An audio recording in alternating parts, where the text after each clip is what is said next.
The other big news actually was, one of President Biden's campaign promise is that he wanted to do a kind of tax credit for first-time home buyers. And yesterday they did announce, and it was finally created as a bill. So.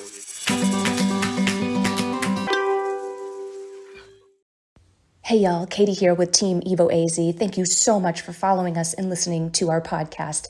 Here is season 3, and we are super excited for this season.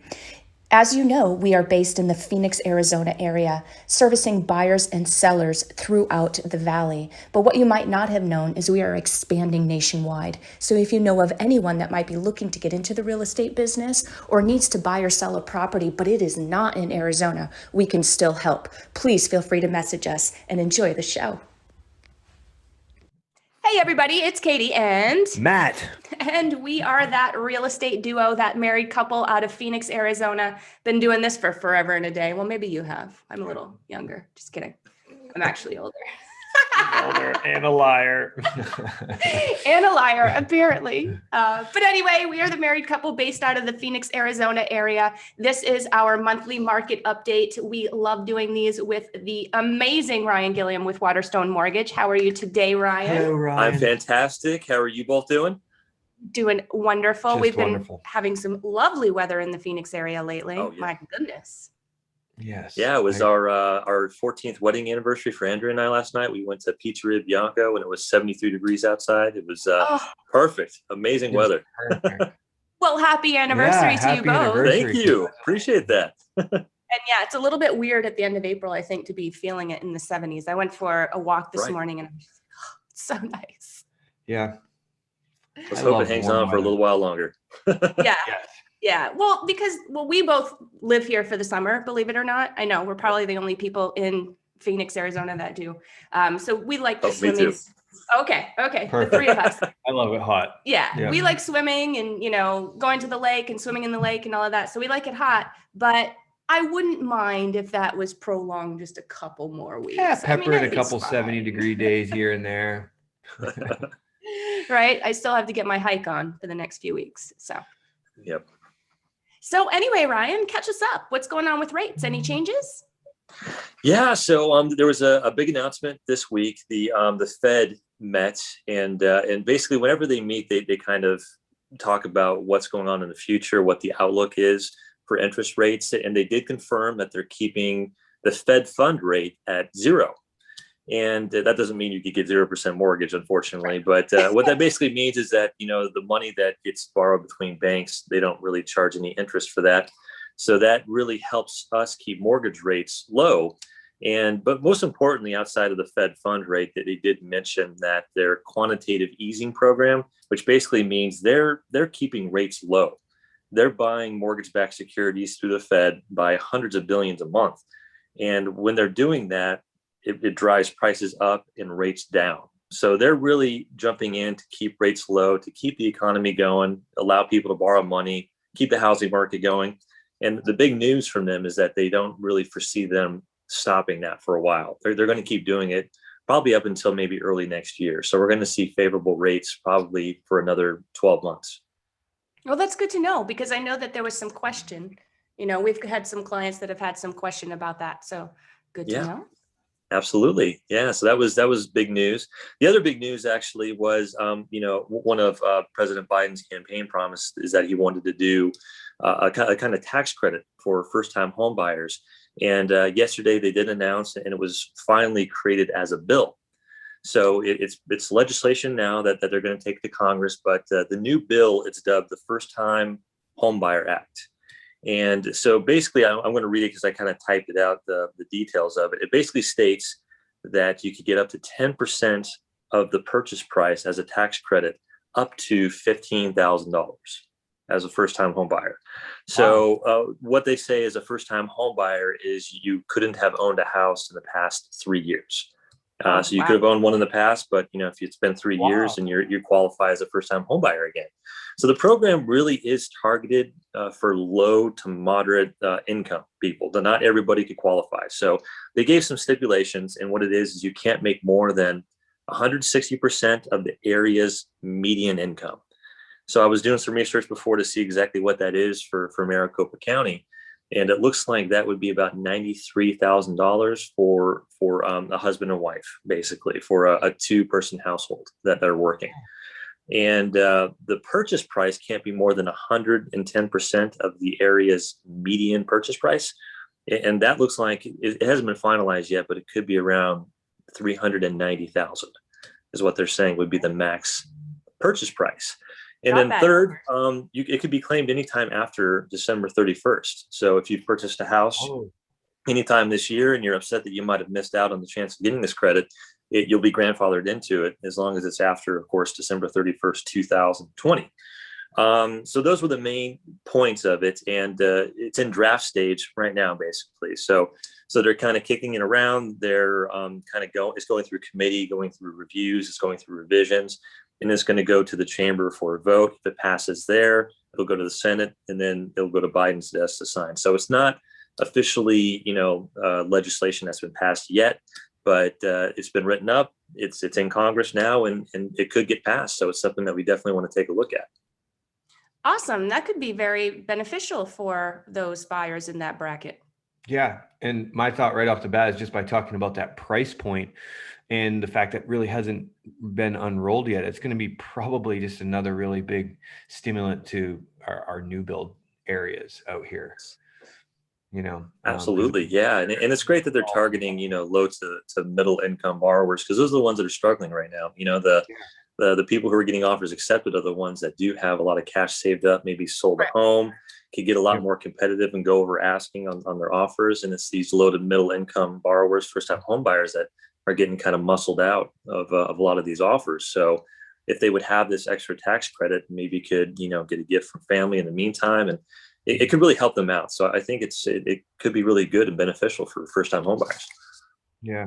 I totally agree. And I love that, because I've been having, obviously conversations on a daily basis, but it seems like I've been having a lot of conversations with buyers that are in that price point, that are feeling very, very frustrated, that are, and they're frustrated, right? So I kind of let them vent, and they're, blaming California that they can't find a house, and they're blaming sellers, saying, sellers are the ones that are causing this, sellers are being greedy. And I'm like, well, no, let's have a little education moment here. Let's talk about what's really going on. Sellers aren't necessarily being greedy. This is being offered to them. So if you put yourself in a seller's shoes and you get 15 offers, of course, you're going to take the one that gives you the most bang for your buck, that is the least amount of hoops to jump through. And unfortunately, that's not the ones that are coming to the table, without being able to waive appraisals, or without a large down payment, or without being able to, just jack their offer up high enough in order to compete. And so I think, this new news that you're sharing is going to be a good positive impact on that price point that is really struggling right now. Yeah. And like I said, I think it's going to just, my theory is it will probably push a lot to new builds, because they're not going to have to deal with the competitive nature that you're seeing in that price point. Because even though you have a tax credit, it's really not going to enable you to come up with the huge amount of cash now to compete with the people that are coming up with 25% down and willing to pay 10% over appraised value and all that. So I think that's, once again, it's a good thing. I do. And I think that it's going to give people a little bit of, at least hope and some goals. Those that are saying, hey, should we plan on saving or is it worthless? But now with this information, I think it will be a little bit more motivating for people to kind of get their finances in line and have a good 12-year plan. 12 Yeah, months. you mentioned new construction, and how do you feel about that? Because I do hear from a lot of clients that hear in the news that, of course, with lumber prices and shortage on supply, that new builds are unfortunately not churning out the homes like they need to be right now to meet the demand. They're in a unique position, and this is, you read through the news and you look at what, they're revealing as far as their numbers go. And, we kind of put this together in my own theory, and it's just, they are in a unique spot because they're in a place where, like you said, lumber, there's a shortage and it's extremely expensive. Same with labor. Finding labor, it's very expensive and it's hard to do. And the other part of it is land. There's not an abundance of that. So when you add all those in, now builders are in this weird position where they're really speculating on what the economy is going to be like in 18 months when they start planning these big rollouts. So, some people are saying, oh, the builders are super greedy. They're not paying commissions like they did to buyers agents before, and so on and so forth. I think that their margins are a lot slimmer than people think. And the risk that they're taking on to say, hey, what's this really going to look like in 18 to 24 months when these are going to close, these are going to sell? They're thinking. And then 2008 wasn't that long ago, and a lot of these home builders still have that, like we were talking about, that post-financial trust, stress syndrome. Stress, And so they're like, ooh, we don't really want to be in that same position. So that being said, I did have some interesting news that I read that they just came out, and it was really big news for the East Valley that, we talked about in our previous meeting, that there was this huge tract of land that was just auctioned off to D.R. Horton and someone else. And well, they just made an announcement that they're now pushing for this 270 square mile tract of land that's called the Superstition Vista. And that's going to be east of that and going north over towards the Superstition Apache Junction area. And their goal is to have, 10,000 homes and up to 30,000 residents in this, which we need it bad. We need that. And, it's just funny living in Arizona, and you look to these and you're like, how much further can they build? And then you see people building, you're like, these guys are crazy building way out here. And then you hear this, and then it's like, wow, we're not going to stop until we get to Globe. So, But I think it's a huge big deal, and we definitely need big tracts of land and lots of houses like that, because you look at the news, and over the last 13, 14 whatever years or so, we've actually been below average in bringing inventory to market. And I don't think we've been below average in creating babies and new lives. So we're not really keeping up with the population and people moving. I had kind of made a little joke about people blaming California, because that's the rumor that we've been hearing, right? People from California are moving over here, which is wonderful. I think it's great, but it's not just people from California. This is from all over the country. The amount of buyers and sellers that we deal with, we see people, they're coming from Washington State, Illinois, the East Coast states, New York, Maryland, all of those, even Florida and some of those southern states. We're getting some people that are coming to Arizona from Texas, and also a lot of people are leaving Arizona going to Texas. So maybe Texas is complaining about Arizonans out there. I don't know. But this really is, it's throughout the country. I don't think that Arizona is the only one feeling the pinch. No. And, once again, you're going to have those that are going to try to blame it on California, but I am thankful.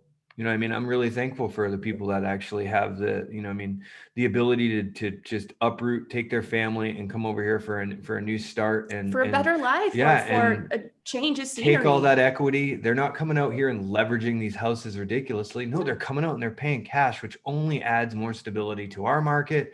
So in a sense, I feel, very fortunate to have these people moving here. So same here. It's awesome. We were one of those. Yeah.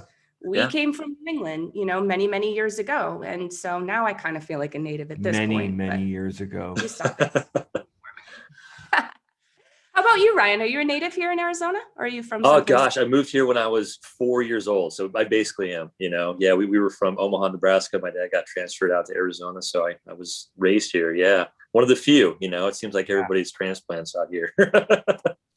So true. But that just happens, right? Like you said, it seems like everybody's transplants out here. They are, and they're not all from California. I can assure you that. Yeah, we actually looked at for this past year how many people were coming in from out of state, and the majority of it was Illinois. We had a lot from the New England area. We actually had a lot from Washington and Oregon too. Not as many from California, which is interesting, kind of like you mentioned. And I know you both mentioned about this new development that's going out near Apache Junction, and that kind of being far out there, but it's incredible. We have a lot of our clients that after COVID, they're working remotely, and a lot of them aren't required to go back to work. So we do see a lot of our clients that are more receptive to going out in the outskirt areas like they weren't before. We're having more people go out to Maricopa, even though their jobs used to be in Phoenix, and that would be a heck of a drive. But they're okay with it because they're working remotely now and they like the community out there and it's more affordable. So we're seeing a lot more of that with a lot more remote working, people going more on the outskirts. So I'm sure a lot of people will be receptive to living in that new community by the Superstition. Oh, yeah. 100%. Plus it's gorgeous out there. Like who Great area. Yeah, exactly. It is. And with that, all that building, there's going to be more infrastructure. So Right. it's not like they're going to seem like further removed like we would see it as. And then, all the talks of Williams Gateway really stepping up. You're not going to have to travel to Sky Harbor. You'll be able to get to where you need to in the country by just going and, Williams Gateway, which is only about 30 minutes from there. So yeah, it's not bad. And I love that you said that, because it's something that I was thinking. We've been here for a while. We've been in the real estate industry for a while. So we watch all of these new communities pop up and they get further and further in the outskirts. But what I love about, and I don't know, maybe it happens in other countries too. I mean, in other states too, didn't really in our state where we're from. But when they move out, then all of the grocery stores and the shopping and the restaurants kind of come with them. I mean, it really isn't that, that much later that those things sort of start filling in. So I do love that about this area. In New England, it's not like that. We had one grocery store. It didn't matter where you lived. Who cared? Like you could be 20 miles away, but you had the one grocery store. We visited Massachusetts. Is it Market Basket? But in Massachusetts, Market Basket. They pronounce it Market Basket. Yeah. Market. Pocket guy over at Market Basket. Demoulish. Or I love speaking of Massachusetts. I love it when it's not a native when they call it Worcester, Massachusetts. Yeah. It's Worcester. Is it Worcester? Yeah. Oh my goodness. Anyways, all right, guys. Well, I don't really have much news. It's really all still the same. We got a month's worth of inventory out there. Things are flying off the shelf, especially in that super popular price point. Want to look at a slide really fast? I know you love my slides. If you don't give us a slide, it's just not going to seem normal. Yeah, how am I going to do? Yeah. I know. We're still rolling around 2,900 single family homes from 0 to $1 trillion across the valley, Maricopa and Peoria, Maricopa County and Pinal County. So still very, very low in inventory. But let me share this because this is always interesting, right? So speaking of that price point that we spoke about, under a 400 price point, specifically 300 to 400, they just blow everybody out of the water with the amount of showings. Look at this. Mm-hmm. So it's like 47,000 showings, and the next price point down is, 27,000. Yeah. So it's quite a bit. I'm thinking there's probably a little bit more inventory in this area too. But it's the most popular in terms of showings, like by far. Wow. Yeah. So hoping that this new thing rolling down the pipe is going to relieve those poor folks that are fighting. They really are fighting. Yeah, and we just so you guys know, we are number one officially. The Case Chiller Home Price Index, which is kind of the gold standard for home appreciation, they came out with their numbers this week, and appreciation over the year is at a 15-year high, and 12% actually is nationally how much it's gone up. And Phoenix was the top. Actually, we were 17.4 increase. Wow. Yeah. Pretty good investment. Followed by San Diego and Seattle. Actually, those are the top three. So, but we're number one. Pretty exciting. Great to know. I was talking with a buyer yesterday that was really frustrated, and he said, basically he was like, so I'm not going to get a deal in this market. So is that what you're telling me? I said, sir, I would have told you that 6 months ago also. And if you would have purchased 6 months ago, imagine what you'd be sitting on for equity right now. Yeah. Well, and I think that's something, just even everything we mentioned in just this meeting is, there's a lot of confidence, especially over the next 12 months with rates, with everyone that's moving here, with all of our stats. So I do feel that, it's still a very, very good time to get in there and buy. And if you are one of those new buyers that's frustrated, like it's, be tenacious, be resilient, show that fortitude and stand strong. Well, and a big thing too is work with an agent that has some experience, because they're going to know how to navigate you through this market, and they're going to know how to help you secure something. And it may not be the first or the second time, but you're going to get something. what's really kind of important, I feel like, especially for our clients, is we list a lot of homes. So we have a lot of listings out there, even in this market where listings are hard to get. Not a lot of people have them. We have a good amount of listings for this market. And what I love about that is because we're getting 14, 15, 20, 25, 30 offers on all of our listings, I'm seeing what people are doing to help, to pump up their game. So it's not just my knowledge and my experience. I now get to play off of all of these other experienced agents that are out there. And now I'm kind of stealing their tricks, right? So it's really important to have somebody that has been through a few different markets. Really, really love the enthusiasm of people that just got their license and are ready and rearing to go, but they don't have that knowledge. They don't have that history to provide appropriate representation. And it's like Kate said, and that's great advice. It's the tools that, that we're learning, but it's also the mindset. I mean, this is so psychological, especially for first-time home buyers. They're juggling all their normal lives, everything they want, then the pressures of this purchase and not getting what they need. And if you have someone that's not, prepared mentally to be your coach through this, to really set proper expectations and, to really keep you motivated, you're going to lose because it's going to be mentally exhausting, and your poor husband or wife is probably going to take the brunt of it. Yeah. And if you're working with a new agent that's in bad need of a check because it's been a while, you know how those first couple of years go, then even worse. Now you've got their stress on top of it. Yeah. So.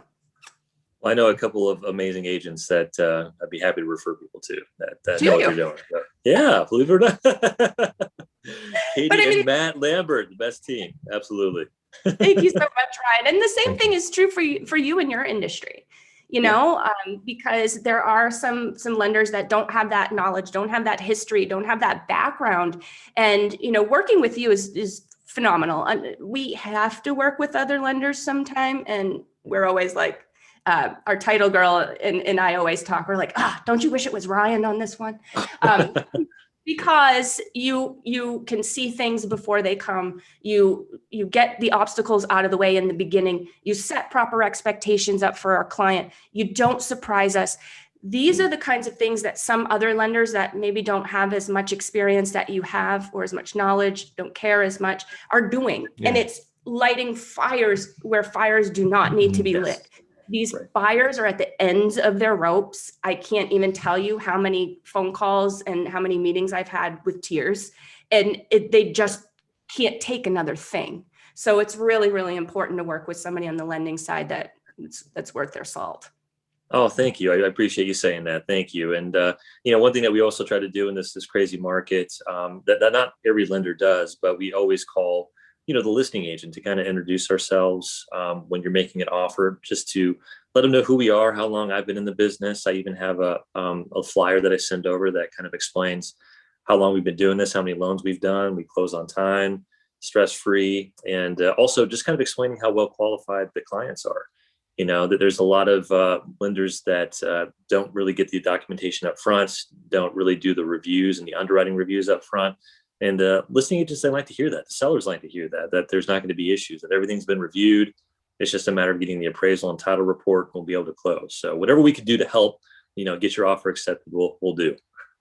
I will tell you that's giant, being on the listing side and getting 15, 20, 30 offers a whack on our properties. That's giant. And that's because we have to differentiate between, these offers for our clients. And we've got to show, hey, here's the positives on this offer. It can be the exact same terms, price and everything, but they have a lender that didn't call me, didn't check the boxes on the pre-qual.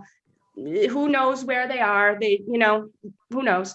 But then I have a lender that does call, that does give me the rundown on these people, that, does check the boxes on the pre-qual letter that says that they looked at all the documentation.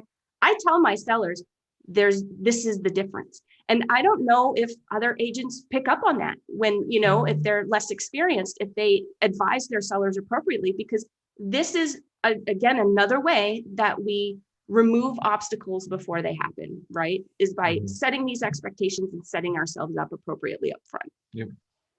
So. Bottom line, it's a crazy market. Get the right team. Yeah. Bottom line. Takes a village. So true.